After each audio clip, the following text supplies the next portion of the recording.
Nature Mantra BP sugar thyroid reversal నేచర్ మంత్రతో సాధ్యం. ఎప్పుడైతే బలరాం ఇట్లా అన్నాడో జంజాల్ గారు రాజేంద్ర ప్రసాద్ గారు విజయవాడ వచ్చినప్పుడు నేను వాళ్ళిద్దరిని కలిసి నేను ప్రొడక్షన్కి వద్దాం అనుకుంటున్నాను, మీరు కనుక సినిమా చేస్తామంటే నేను రెడీ అని చెప్తే ఓకే దాని ఉంది చేద్దామన్నారు. వాళ్ళిద్దరికి అడ్వాన్స్లు ఇవ్వడం, రాజేంద్ర ప్రసాద్ గారు జంజాల్ గారు ఇద్దరు నెక్స్ట్ మీరే చేద్దామని అన్నారు. అంతా అయిపోయింది. సినిమా పెద్ద హిట్ అయ్యేటప్పటికి వాళ్ళకి ఎవరో ఫ్రెండ్స్ సలహా చెప్తారు కదా, పెట్టుబడి మేము పెడతాం, మీరే సొంత సినిమా తీయండి, తీస్తే బెనిఫిట్ ఏదో మీకే ఉంటుంది కదా అంటే వాళ్ళిద్దరు కలిసి సొంత సినిమా తీశారు. సరే నాకు నెక్స్ట్ మళ్ళీ చేస్తామన్నారు. మనమేమో మెడ్రాస్ వచ్చేసాం, అప్పుడు విజయవాడ వదిలేసి మెడ్రాస్ వచ్చి కూర్చున్నాం. ఇప్పుడు వాళ్ళిద్దరు కాదంటే ఇప్పుడు ఏం చేయాలి మెడ్రాస్లో? హీరోలు అందరూ చూస్తే బాలకృష్ణ గారు, చిరంజీవి గారు, వీళ్ళు ఎవ్వరు చూసినా ఒక 2-3 ఏళ్ళు నో డేట్స్. అప్పుడు డేట్ కమిట్మెంట్ అంటే కమిట్మెంట్. ఇప్పుడులాగా ఒక డైరెక్టర్ ఏదో కథ చెప్తే హీరో డేట్లు ఇవ్వడం కాదు, ప్రొడ్యూసర్కి డేట్లు రాసి ఇచ్చేసేవాళ్ళు. అట్లా కమిట్మెంట్ అయిపోయి ఉన్నారు. సరే ఇప్పుడు మనకి ఎవరు అవైలబుల్ అంటే ఓన్లీ సుమన్ అవైలబుల్. సుమన్ కూడా కొంచెం రిస్ట్రిక్షన్స్, కేసు క్లియర్ అయిపోయింది. ఆయన కేసు చిన్న డిస్టర్బెన్స్ వచ్చింది కదమ్మా అప్పుడు ఆయనకి. ఆ డిస్టర్బెన్స్ క్లియర్ అయిన తర్వాత బెయిల్ మీద ఉండి డైలీ పోలీస్ స్టేషన్లో సంతకం పెట్టి షూటింగ్లకి వెళ్ళొచ్చు కొన్ని కండిషన్స్తో, కండిషనల్ బెయిల్. షూటింగ్లు కూడా ఏవిఎం వాళ్ళు అప్పట్లో మేనేజ్ చేశారు. మా స్టూడియోలోనే షూటింగ్లు చేసేటట్టుగా కోర్టు ఆర్డర్ ఇవ్వండి అని. చెంగల్పట్టు డిస్ట్రిక్ట్లో వస్తుందమ్మా అది. చెంగల్పట్టు డిస్ట్రిక్ట్లో 6-7 స్టూడియోలు ఉన్నాయి. ఎక్కడ కాదు అక్కడే చేయాలి. సరే అదే కండిషన్లో ఆయన ఒప్పుకోవటం రావటం. చెంగల్పట్టులో ఉండేవారు ఆయన అప్పట్లో. అక్కడి నుంచి రోజు ఏవిఎం స్టూడియోకి రావటం, షూటింగ్ చేయటం, వెళ్ళటం. సరే సుమన్ గారికి ఒక కథ ఓంకారం తీసుకెళ్ళి వినిపించాం, నచ్చింది, చేసాం. బందిపోటు నా మొదటి సినిమా 1/1/1988. చిరంజీవి గారి క్లాపు, దేవివారి ప్రసాద్ గారికి స్విచ్ ఆను. సినిమా రెడీ చేసాం. ఆగస్టు 4 రిలీజ్ చేద్దామని అనుకున్నాం. ఆగస్ట్ 5 అనుకుని ప్లాన్ చేసి అంతా అయ్యి డేట్ అనౌన్స్ చేసిన తర్వాత సినిమా చిరంజీవి గారి సినిమా ఒకటి రిలీజ్ ఆగస్ట్ 5, కెఎస్ రామారావు గారి మరణ మృదంగం. ఆ సినిమా అక్కడ చిరంజీవి, కోదండరామరెడ్డి, ఇళయరాజా, కెఎస్ రామారావు, అంత పెద్ద అక్కడ అందరూ హీరోలు. ఇక్కడ కాటకడ ప్రసాద్ ఒక 0, సుమన్ ఒక 0, ఓంకార్ ఒక 0. అలా ఉన్న పరిస్థితిలో నా దగ్గర సినిమా బాగుందని కొన్న డిస్ట్రిబ్యూటర్లు కూడా డైరెక్ట్ అపోజిషన్ ఎందుకు, మనం కొంచెం ఆగి రిలీజ్ చేద్దాం, 1 వారం 2 వారాలు, చిరంజీవి సినిమా మీద క్లాష్ ఎందుకు అని అంటాం. అది నేను 5వ తారీఖు డేట్ ఆల్రెడీ అనౌన్స్ చేశా. తర్వాత వాళ్ళు 4వ తారీఖు అనౌన్స్ చేశారు ఆగస్టు నెలలో, 1988 ఆగస్టు. సరే ఏం చేద్దామని మంచి డైలమాలో ఉన్నప్పుడు ఆ సినిమా రిలీజ్ అవ్వటం, యావరేజ్ స్టాక్ రావటం.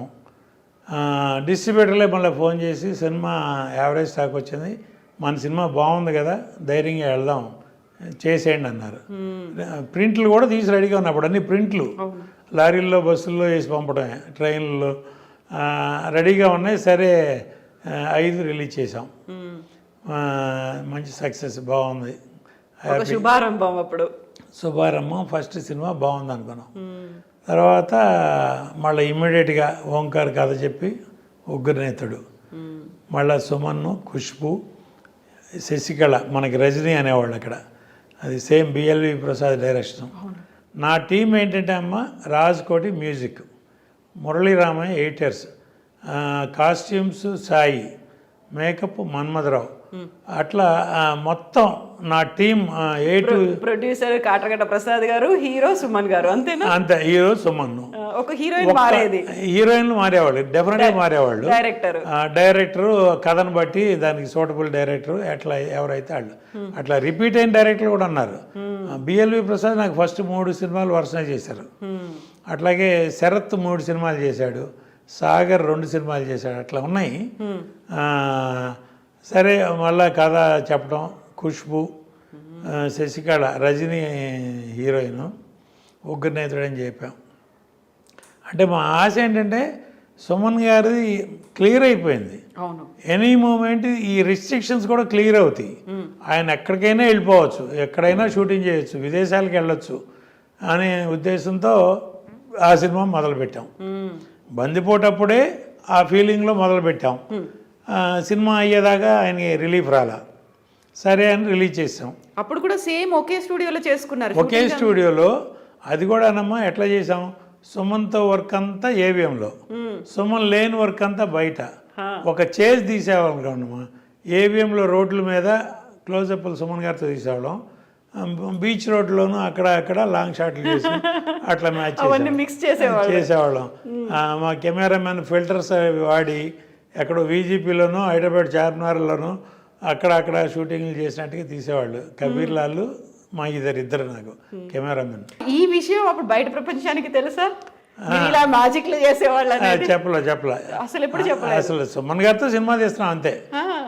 ఏవిఎం రిస్ట్రిక్షన్ ఇట్లా ఏవిఎం కాంపౌండ్లోనే సినిమా చేసాం అన్నట్టు ఉండదు. ఇప్పుడుకైనా మీరు చూడండి యూట్యూబ్లో ఉగ్రనేతుడు, పల్నాటి రుద్రయ్య, బందిపోటు, ఆ 3 సినిమాలు దాదాపు ఏవిఎంలోనే చేసాం. అసలు మీకు అట్లా తీసినట్టు ఉండదు. అంటే పెద్ద పెద్ద సెట్లు వేసామండి అమ్మ, ఫుల్ ఫ్లోర్ సెట్, రిచ్ సబ్జెక్టులు తీసుకున్నామండి. సో ఇక కొట్టుకుపోయేది. సాంగులకేనో ఫిల్టర్లతో మేనేజ్ చేసేవాడు మా కబీర్ లాల్. అట్లా మేనేజ్ చేసాం. ఫైట్లు ఇట్లా చేసేవాళ్ళం.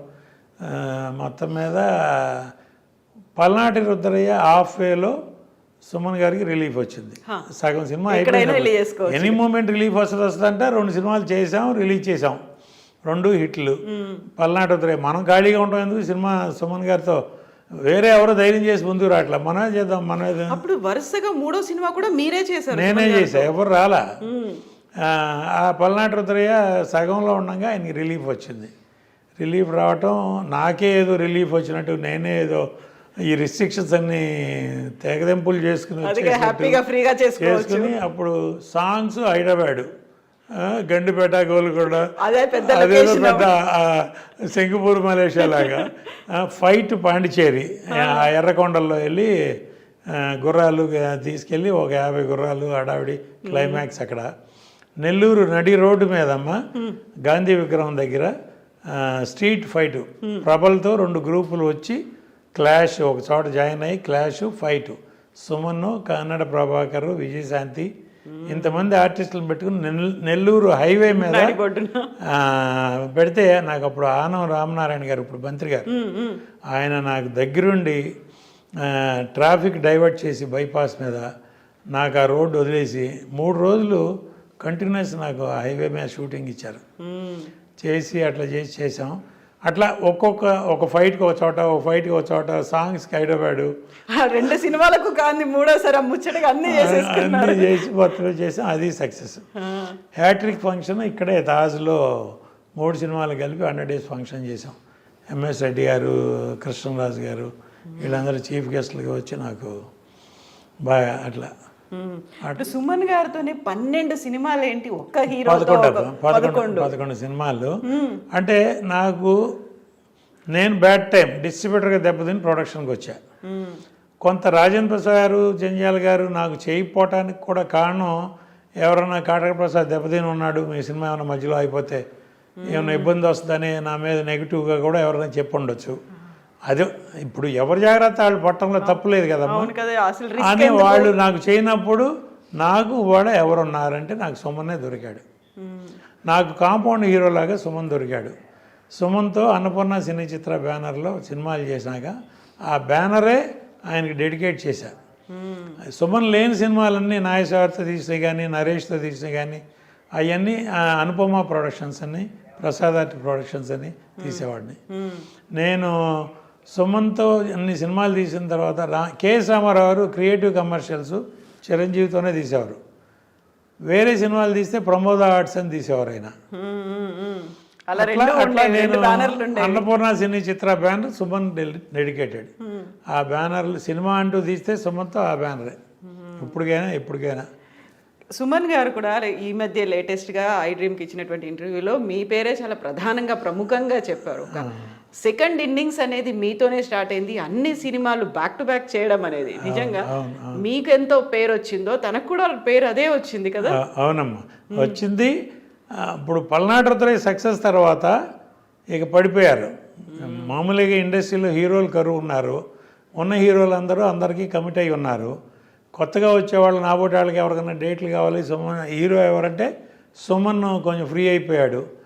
ఒక డైరెక్టర్ని పట్టుకోవడం, ఆ డైరెక్టర్ దగ్గరికి దాసనారాయణ గారు, రవిరాజ పిన్సిటి గారు, ఇట్లా పెద్ద పెద్ద డైరెక్టర్లు అందరూ వచ్చి సుమన్ డేట్లు అడగటం.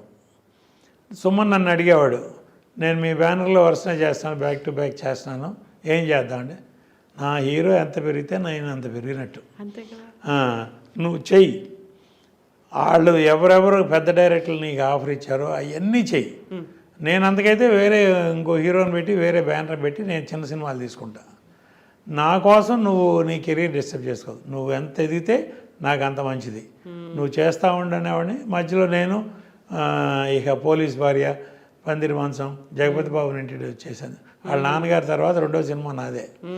అట్లా బుచ్చిగాడి బాబాయ్, నరేష్ హీరో, అట్లా వరుసనే చేసుకుంటూ వెళ్ళేవాడిని. ప్రాణదాత, కాలేజీ బుల్లుడు నాగేశ్వరతో, అట్లా సినిమాలన్నీ చేసుకుంటా.